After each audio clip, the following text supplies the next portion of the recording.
Happy Wednesday morning, everybody. Welcome into Morning JOX. Conrad Van Order and Damian Mitchell with you until 7 o'clock when we hand you off to McElroy and Kublick in the morning. Appreciate you making us a part of your day each and every morning here on JOX. And I'm glad to see that we are both alive and well here today. I'm good. I'm great. Yeah. Oh, you are? Yeah, I'm perfect. You made it through the night, I see. I did, yeah. I feel perfectly fine. Interesting. Perfectly fine. Everything good at home? Yeah. No, everything. Just making sure, man. No problems. If you need anybody to talk to, me and the listeners, we have a lending ear. No, You're good. I'm good. I had a great time yesterday with our listeners up at Social Taco, and then had a nice evening at home with my wife, and now I'm here again. So all is well. Yeah, I'm great. That's good. A little bit richer. Yeah. Yeah, you are. But It yeah, was worth it in the end. Mm-hmm. It was worth it in the end. I guess that's TBD. We'll find out. I'm more worried about something long term coming from that. But Yeah. no, but yeah, had a great time at Social Taco yesterday. I know some of you in the morning listened throughout the day, and I know some of you were up there yesterday. So appreciate all of y'all coming out and supporting Three Man Front every day, and appreciate our JOX listeners that randomly decided to send me money in the middle of a show to make me use somebody else's toothbrush for a little bit. So that was fun yesterday at Social Taco, and if you missed it, I'm pretty sure it's on YouTube, or it's going to be this morning, and you can go watch me do something nasty for money if that's something that you're into. Also, if you are if you're just now tuning in at 6:02 instead of 6, that was probably a very confusing sentence to hear this early in the morning. But nonetheless, had a fun time up there at Social Taco yesterday. Yes, I'm perfectly fine.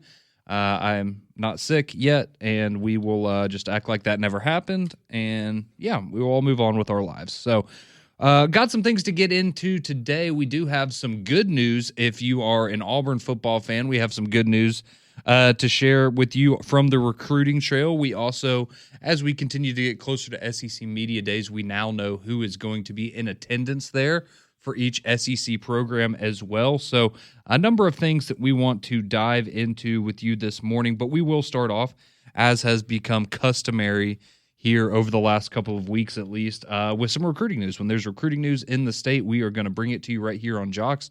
And yesterday you got some in the form of a 4-star linebacker committing to the Auburn Tigers. So I'm going to be completely honest with you. It's going to be a minute before any of us can probably pronounce this guy's name right. But he is from the state of Florida. He's a 4-star linebacker by the name of Adam Belogan Ali.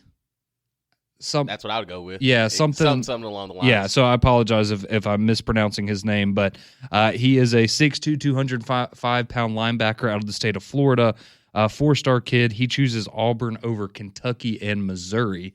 So that's a nice pickup there for Auburn. If you're looking or keeping track at home, according to 247, that was good enough to move Auburn up to 78th in recruiting. So again, we can take our jokes if we want to, but I mean, you moved up double-digit spots yesterday by picking up one more recruit. So again, and that my point with that more so is it goes to show you, okay, you made a pretty significant move off of one 4-star kid. So if you start stacking up some of these commitments, you can see we're very quickly, this Auburn program that had been in the 80s, we could very quickly be talking about them in the, maybe the 40s or something like that. And then by the time you get to December, closing the gap from, let's say, 40 to a top 15 class is a lot different than 78 to a top 15 class, right? Yeah, and again, at this point, any positive momentum, you'll take it. Anything that'll get you moving up in the rankings, that happens. Like we will accept it. And I think for Auburn, you're gaining another linebacker depth, and it's always a position of need.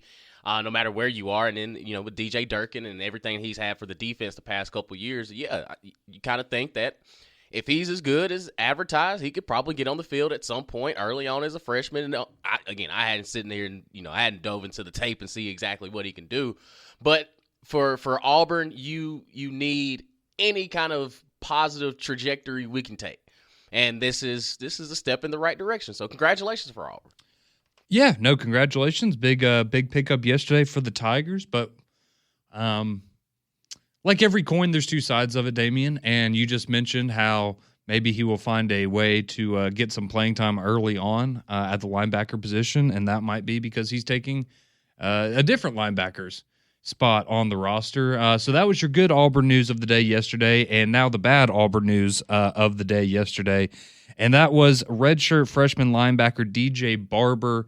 It was released yesterday that he was arrested on Monday morning in Dadeville after a stop for a traffic violation that led to a probable cause search by the officer. According to a report from the Tallapoosa County Sheriff's Office, the officer then discovered inside the vehicle 2.5 pounds of marijuana, THC vapes, scales, packaging for marijuana, and almost $2,000 in cash, as long as a handgun. So unfortunately for him, there was another passenger in the car as well. They were both arrested, and so he was a freshman last year out of Clay Chalkville High School that had gone to Auburn and was somebody that they were very excited about. And so we will now see what the future holds for Mr. Barber and his time at Auburn, if it's a situation where he's going to maybe they'll handle it internally and he gets to stay on the team, or if this ultimately, leads him down a path where he ends up somewhere else. Obviously, in these types of situations, like, it's not good. It's not a good look. But at the same time, you just hope that he figures out how to maybe turn this around and, get his life headed back in the right direction. But yeah, bad news yesterday as Auburn linebacker DJ Barber has announced that he was arrested on Monday for basically a bunch of marijuana and handgun. Not good. Yeah, it's just not a good look. No. And, for Auburn right now, like we just talked about, the recruiting side of things. And, of course, just with this information on the backstretch of it, it's just unfortunate. But, again, it's not that Hugh Freeze has lost, the locker room or anything. I think this is just an isolated incident. Yeah. Deal with it and you move forward. But I do think that this is a wake-up call for D'Angelo Barber, for DJ Barber. I think it's one of those things that you kind of look at an opportunity that you've been blessed with, and it can be taken away by some, the actions of one. So just like you said, I think for him, if this is a true wake up call, get back in good graces, whether that be at Auburn or somewhere else. But it's a tough look. Yeah, it is, and again, it's unfortunate. You get on one hand, you get good news, and you're starting to get a little bit of momentum on the recruiting trail, and then you find out, oh man, okay, well, we might need that guy sooner rather than later because we might be without a linebacker this upcoming season. So we'll see what happens with DJ Barber and his future there, and what Hugh Freeze and the Auburn administration, what they have to say about the situation as it progresses, but. Some unfortunate news there coming from the plains of Auburn and their football program there on a day where a lot of people were getting excited about recruiting. So that is that's your Auburn Tigers update. No more real news on the Alabama front right now as they continue to wait on likes of Tank Jones and others, but obviously they've put in a lot of good work over the last couple of weeks. So not anything expected over the next couple of days, but we will see what goes on as we continue in the recruiting season with Alabama and Auburn. But something that's coming up now just 5 days away is SEC Media Days over there in Atlanta, Georgia. And one of the things that I always am interested to see, and I think all of us that go over there every year are who are the players that are going to be chosen to represent the different schools? Because in a lot of cases, right, you can – I don't think anybody's going to be shocked to find out that Arch Manning is going to represent Texas, and he's going to be one of those players, right? But, especially for Alabama and Auburn, I think it's very interesting. And going in, in a situation like this year, right, where, you have new quarterbacks coming in for both. Ty's been in the Alabama program, Jackson Arnold transferring in for Auburn, but you have new faces there. Do you give them an opportunity to kind of get in front of the media for the first time? Heading into the season. It's just very interesting to how those decisions are ultimately made for me. But now we know for Alabama and Auburn and the other schools who is going to be in attendance. So for Alabama, you are going to have Tim Keenan, Deontay Lawson, and Caden Proctor. Those are going to be the three representatives there for the Tide. And then for Auburn, you're going to have Keldrick Falk, Connor Lew, and Jackson Arnold. So there you go. The new Auburn QB. We will get to hear from him at some point next week while he will be there in Atlanta with us. So that's something you can get a little bit excited about. But some other notables around the conference, of course, you're going to have for Florida, you're going to have DJ Lagway there. I don't think that's a big surprise. Georgia's taking Gunnar Stockton, CJ Allen, and Dalen Everett. You've got LSU, Garrett Nussmeier, Whit Weeks, and Chris Hilton Jr. Not a big surprise there. Ole Miss, they're taking Austin Simmons. Their new quarterback is going to be there, as well as Caden Lee and TJ Daugherty. Let's see, you got Blake Shapen going from Mississippi State. You have John Mateer for Oklahoma. That's the person I'm most excited to meet next week because I know that when I introduce myself to him, he'll go, oh, yeah, listen, you and Damien in the morning, you guys love me. I appreciate it. Right. I'm sure he'll be locked in and know exactly who we are. South Carolina, Lenore Sellers is going to be there. Not a big surprise. Arch Manning, as I said, for Texas, as well as Anthony Hill Jr., their outstanding linebacker, and Michael Taffy, a senior defensive back. And then for Vanderbilt, Diego Pavia is going to be there. So I'm sure he will That'll be fun. Certainly have some things to say. So, yeah, that's a look at who you can expect to see or hear from when we are in Atlanta next week for SEC Media Days. So, again, quick recap. If you are just joining us, Alabama and Auburn, their representatives, Alabama, Tim Keenan, Deontay Lawson, Caden Proctor. Auburn, they're bringing Jackson Arnold, Keldrick Falk, and Connor Lew to Media Days in Atlanta next week. So going to be really fun as we hit the ground running in Atlanta on Monday and bring you all the latest right here on JOX. Well, we got some news yesterday, and I know we're just now getting ready for football season, but something that's going to happen, I guess, in the middle of football season. We've got a pretty exciting basketball event coming back to the city of Birmingham. And whether you're an Alabama fan, an Auburn fan, or a Samford fan, you're going to have something to get excited about. So we'll give you all the details on that next here on JOX.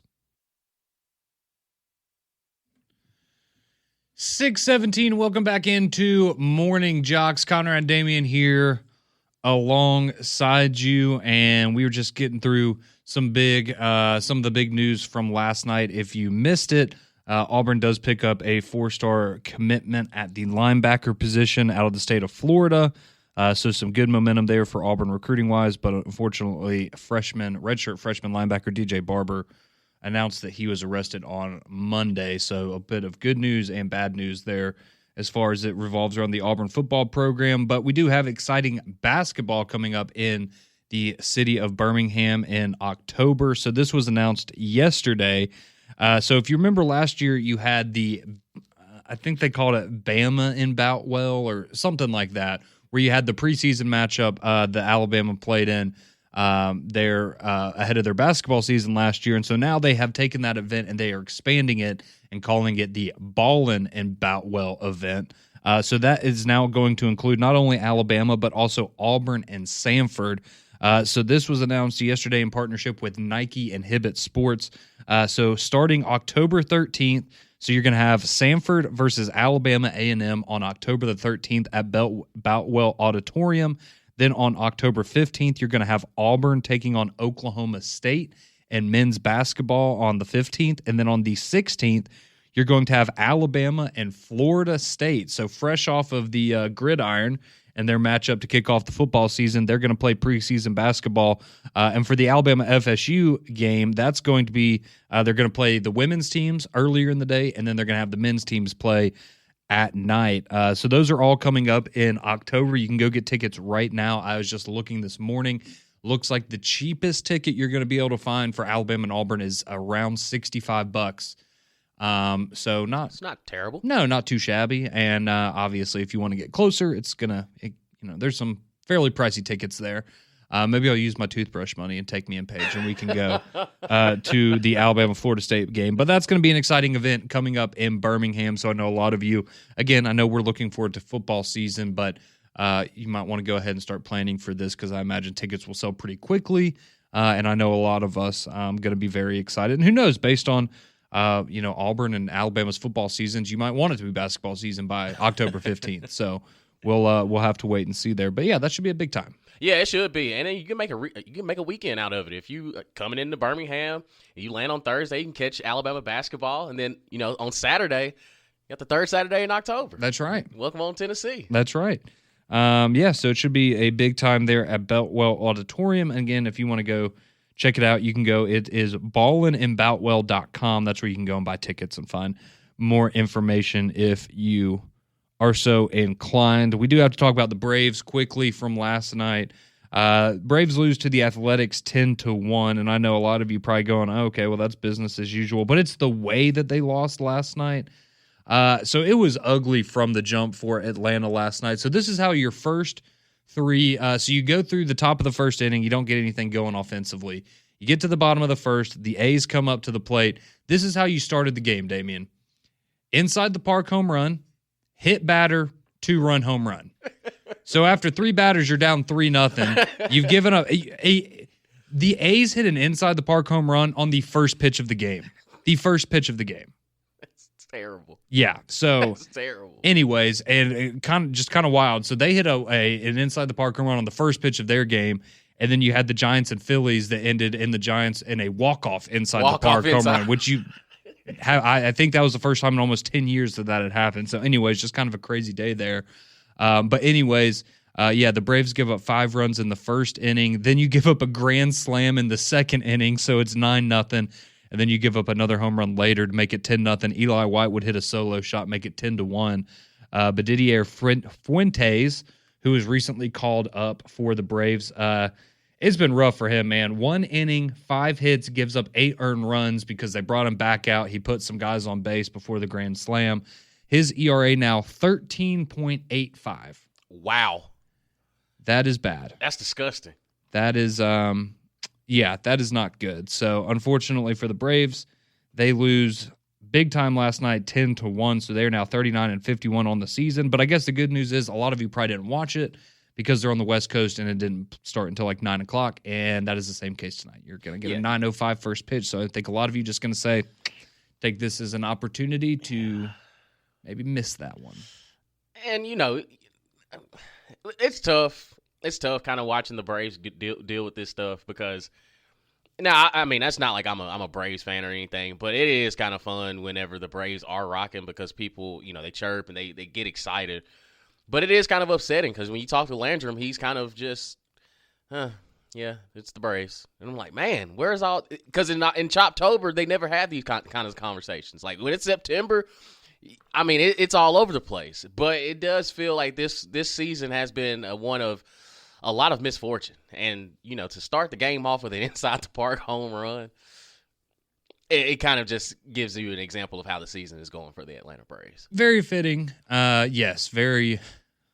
I don't know if you would say it's poetic, but it is very fitting, nonetheless. I mean, we lost to the Marlins. Hey, the Marlins are pretty good right now. They're playing really good baseball, actually, over the last month, if that makes you feel any better. I do, right, it doesn't. But, Yeah, well, I tried. Let me ask you this. Is there and there is a right answer to this question, but I'm not going to reveal it if you don't get it. Is there an SEC fan base that reminds you of the Braves fan base?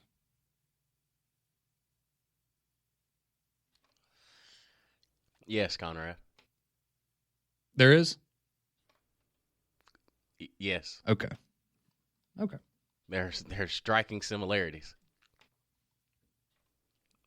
What fan base are you thinking?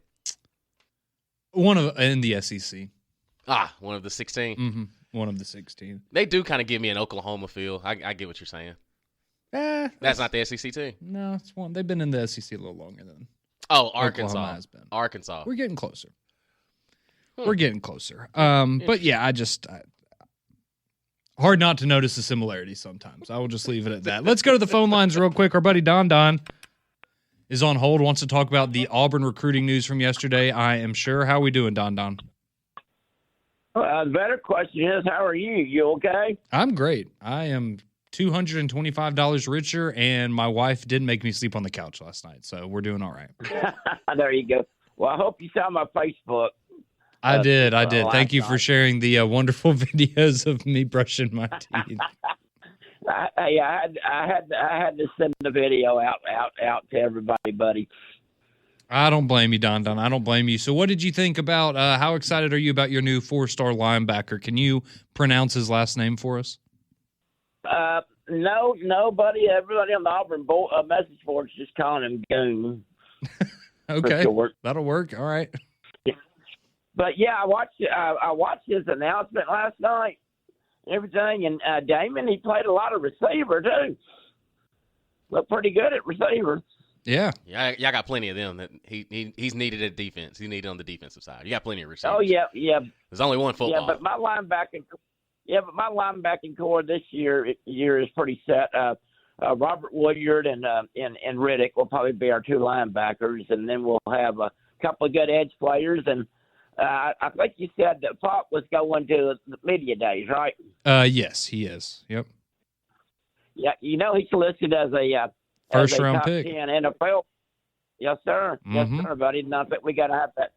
I think I told Damien about him yesterday. We got a transfer edge rusher on the other side, and a guy with the last name of Murray. I forget where he transferred from, though, but it's supposed to be pretty good. Well, you feel like you have the momentum now on the recruiting trail, or this was the first, I guess, domino to fall maybe for you guys? Yeah, a little bit. And I think I told you this yesterday. There's a good article on the Auburn on 3 site from one of the guys about the next 5 people that we could possibly get. I believe the next one is going to be a kid from Jackson, the other linebacker. You've talked about him before, Jaquez Will. Yeah. Yeah, no, that would be a big one. But I tell you what I did, Conrad. I went and looked at the you know how they do the average ratings on recruits? Yes. Okay. If you go by that, and Damien's probably going to laugh at me. If you go by that, Auburn's a lot higher than what they are now. Auburn's about like right around 29 or 30 if you go by that. Yeah, if you look at the rankings, I think y'all are average. It's like 89 point something would be your player average. Yeah. Exactly, and that would put it. I mean, if we did that for every recruit we get, we'll be probably around 15th. I think that would be my prediction. I don't think we're going to finish in the top 10. We'll pick between 15 and 20 in December because this is going to be a small class for us guys. I think the number's 20 for us this year.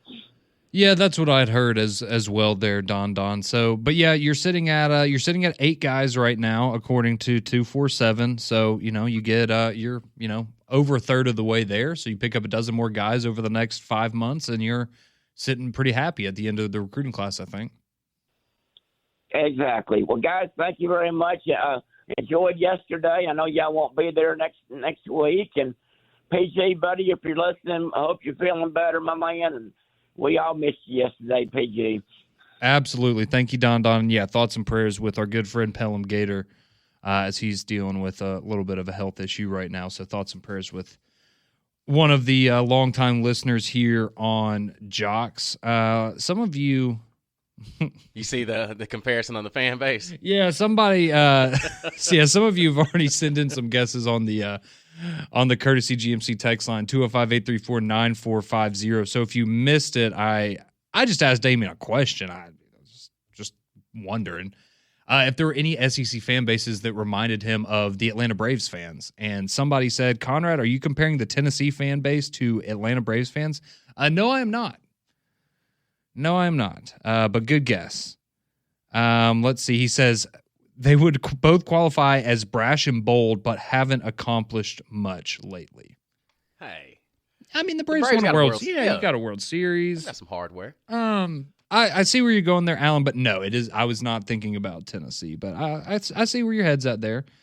I see where your head's at there. Let's see. Bobby, he chimes in. He says, a 13 ERA is still not as disgusting as Conrad taking a stranger's toothbrush to his tongue for a full 10 seconds. That's fair. I can't argue. I can't really argue about that. Let's see. Somebody says, what recruiting site really matters? Is it 247, On3, or ESPN? There is no more rivals because they're now On3, but what is the site that people really go by? For me personally, I think 247 and On 3. I think I just kind of look at both of those and go with that. I think.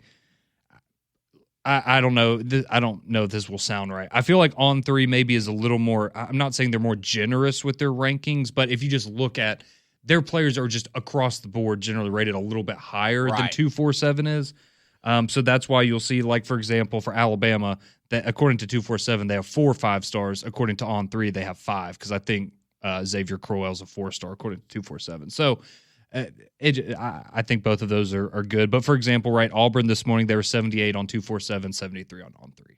So it's not that big of a difference. And I think Alabama's 5 still on both of them. But yeah, I think both of those are generally the go-to. David from Pelham says that toothbrush must have belonged to an Auburn fan. Conrad is not going to be trashing Auburn today. No. There's something positive to talk about today, so I'm going to bring it up.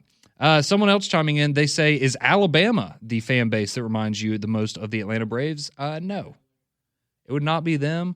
But somebody else does chime in. They said, I think that my team is nothing like the Braves.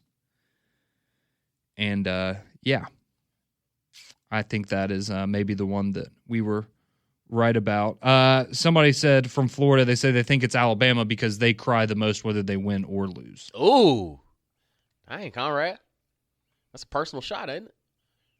I was going more the route of the people you don't hear from when their team's not winning. So we have more to get into here on Morning Jocks. We'll dive into a little bit of what happened at Big 12 Media Days yesterday as it involves the college football playoff, and we'll take a look and make our best guesses of which teams we think could make the college football playoff for the first time ever this upcoming season. That's all next on Morning Jocks. Welcome back into Morning Jocks. Appreciate you being letting us be a part of your Wednesday morning. Conrad and Damian here with you until we hand you off to McElroy and Kublik in the morning at 7 o'clock, and people continuing to chime in with guesses. I didn't mean for it to go this way. I shouldn't have said anything. But I kind of made a joke of, do you think there's a SEC fan base that reminds you of the Atlanta Braves fan base? Right. And a lot of you have been sending them in, and some people I think are not, I don't know, they don't seem super happy about it. But somebody says, y'all need to come back on the air by saying, welcome back to the Alabama Morning Show, which is really funny considering we've spent 60% of the show today talking about Auburn, just like yesterday. Right. And it was also positive. That. Like, it was positive. Yeah. Things we were talking about. See, and that's the thing. It's like, all you'll talk about is Alabama. Then we talk about some of the Auburn, and they just, I guess you forget. You missed that. You missed that segment. But that's okay. But it is what it is. But hey, there's good stuff to talk about with Auburn. Now, there's some bad, but they got a good 4-star recruit yesterday, so we're going to talk about that. And if you are just now joining us, they did pick up a 4-star linebacker out of the state of Florida yesterday. Picked Auburn over Missouri and Kentucky. So Auburn now jumping up into the 70s of the recruiting rankings. And I'm not saying that to take a shot. Like, legitimately, you jumped up double-digit spots, and that shows you how quickly this thing could turn around if Auburn gets things back on track a little bit here. But I wanted to get into some of what happened at Big 12 Media Days yesterday, and then we'll get to your phone calls. But if you missed it yesterday, Brett Yormark kind of doubling down on the college football playoff and wanting the 5-11 format. And essentially saying, hey, we think this is the best. And I liked a lot of what he said in the sense that he acknowledged, hey, this might not benefit us right now, but we're hoping that in the long term, we are able to get up to, I guess, maybe a more comparable level with the SEC and the Big Ten to where we can open the door to a year where the Big 12 could get 3, 4, 5 teams in a playoff if they deserve it. And it just all goes back to the sentiment of wanting to earn it on the field, right? You don't want to get all these automatic qualifiers and just get in because you were good enough. You want to, feel like you really earned one of those top 16 spots or, whatever number we ultimately end up with down the road. So I really did. I admired that from him. I thought that was, a good stance for him to take. Just kind of saying, hey, we think this is what's best for college football. Maybe not us, but the game as a whole. Now, the one thing that I didn't necessarily agree with, though, is kind of what came after that. And that is where he says that the Big 12 he thinks is the deepest conference in college football, which I think you could maybe argue it has the most parity in it, where there's not really that elite program, and it feels like there's just kind of the middle class, I guess, of the Big 12 it kind of feels like that is the Big 12. And so I think from that standpoint, I can understand where he's coming from, but I don't know if I would qualify that as the deepest, maybe the most competitive or the most, yes, in that sense, or the most parity. I could get along with that. But he also said that he fully expects the Big 12 to have multiple playoff teams this year. That I'm not so certain about. No, and to his point, I get what he's saying as far as quote unquote the deepest, but I'm with you. I think it's the league with the most parity because there's no separation from what is quote unquote the top team in the Big 12 and the middle of the pack. Like the gap is so much smaller by team across the board because I mean you look at BYU last year. Now I know they're going to look a little different, but look at Arizona State. They got rid of their preseason poll, so nobody really is going to discuss them this year. But last year, nobody picked Arizona State to win the Big 12. They were picked dead last in the Big 12, and they ended up winning it all. And to me, unless there is complete and utter just chaos in the ACC or the SEC or the Big 10, I don't see how the Big 12 would get more than two. I'm saying two to be generous. I could see one for sure with the Big 12 champion, but I don't know if they're going to have those quality wins that you're going to have to, you need to have on your resume as far as having multiple teams in the Big 12 into the college football playoff. And I completely agree. That's essentially where I'm at. I think Arizona State's going to be really good again. I'm excited to watch them and what Coach Dillingham can do this year now that they have a little bit of a target on them maybe. But I think they're really good. I like Kansas State.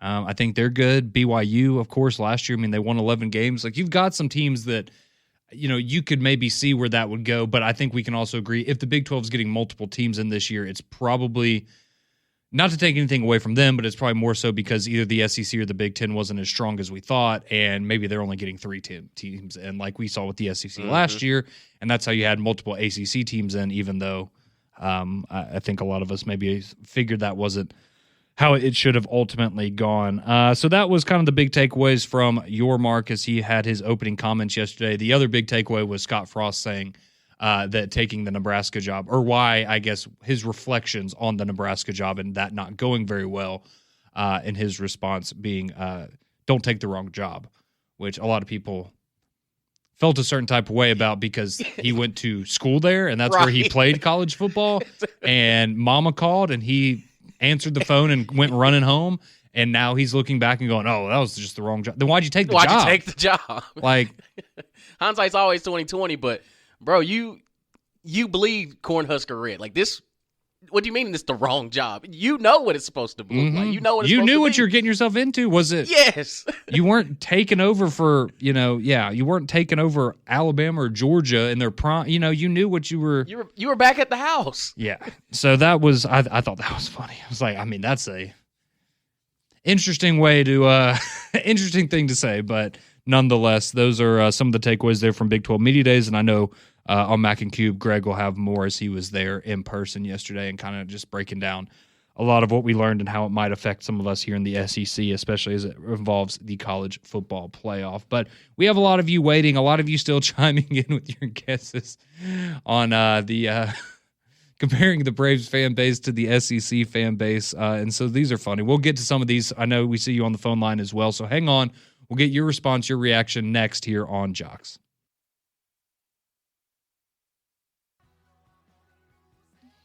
6:47 here on your Wednesday morning. Conrad Damian here with you on Morning JOX.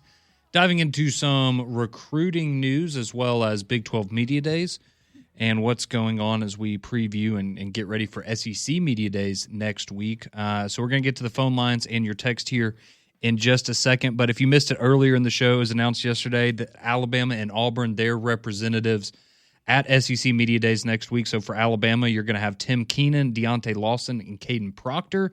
And for Auburn, you're going to have Jackson Arnold, Keldrick Falk, and Connor Liu. So good representation there across the board for the teams here in our state, and obviously going to be very excited, interested to hear what they have to say about the upcoming seasons next week when we are with them in Atlanta, Georgia. Quickly, let's go to the phone lines. Let's go to Larry, who's on the road each and every morning listening to us. Larry, how are we doing?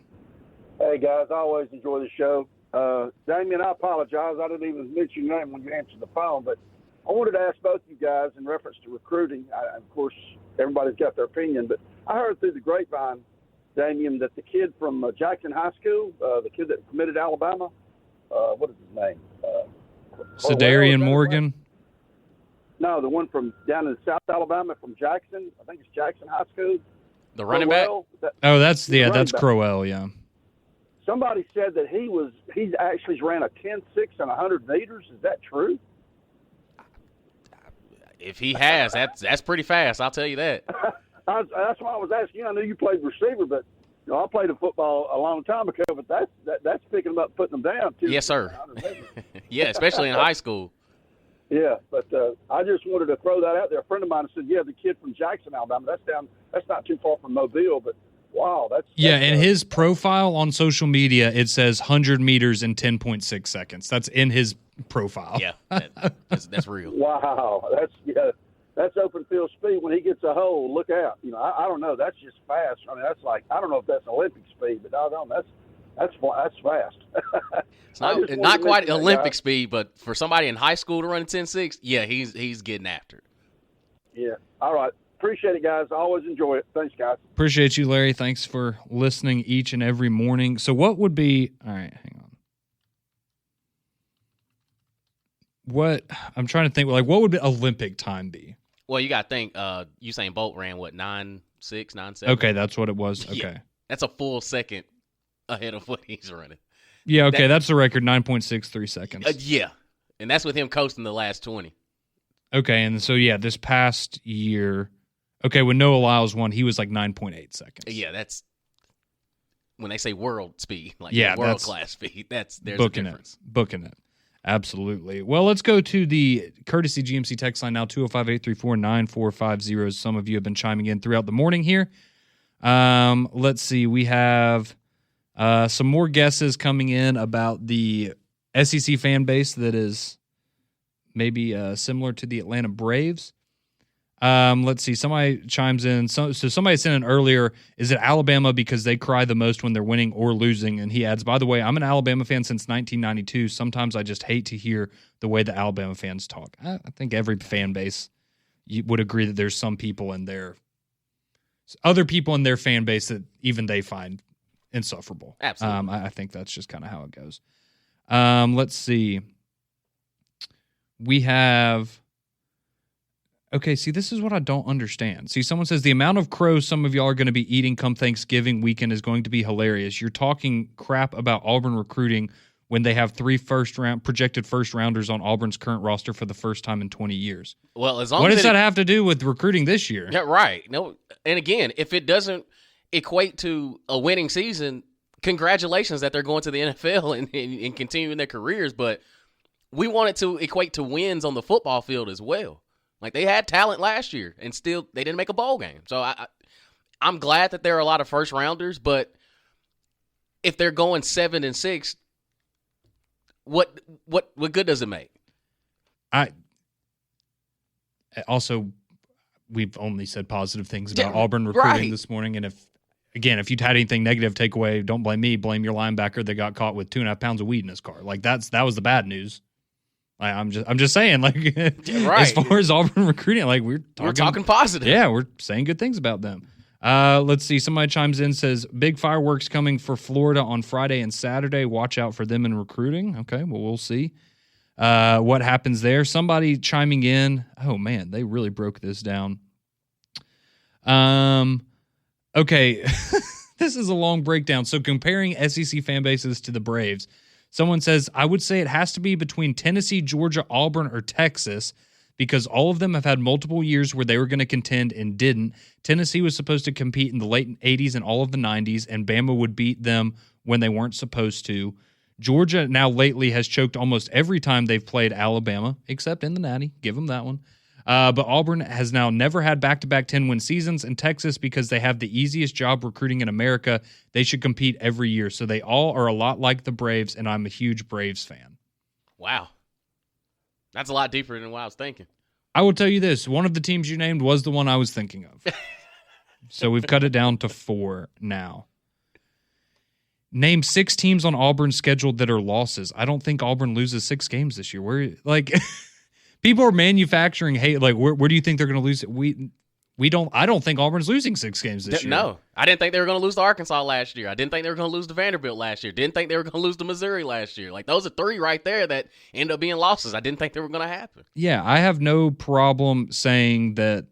I mean, I think Auburn's going 8-4. I've said that for a while, and I think there's the potential for more than that. Now, could you go 6-6? Absolutely, because you shouldn't have been as bad as you were the last couple of years. But I don't. I mean. I think Auburn's going to be pretty good this year. And they are going to have first-round talent for the first time in a while, and that's great for them. But it also doesn't, change the recruiting stuff right now. But hopefully that's back on the up and up. Michael texts in and says, but guys, Scott Frost won a natty at UCF prior to taking the Nebraska job. Well, you got to remember who his offensive coordinator was at that time. He's pretty good. Thank you. Gotta be pretty good. Somebody texting and said, you must be talking about the Texas A&M Aggies because their baseball team disappointed as much as the Braves have this year. Ouch. That's actually a really good one. That's not what I was thinking of, but that's really good. Someone says, oh, so you're talking about John Mack and his Aggies. Actually, no. Another Bobby, got to be Texas A&M. They're the most like the Braves because they had a ton of hype coming into the season just to come up short more often than not.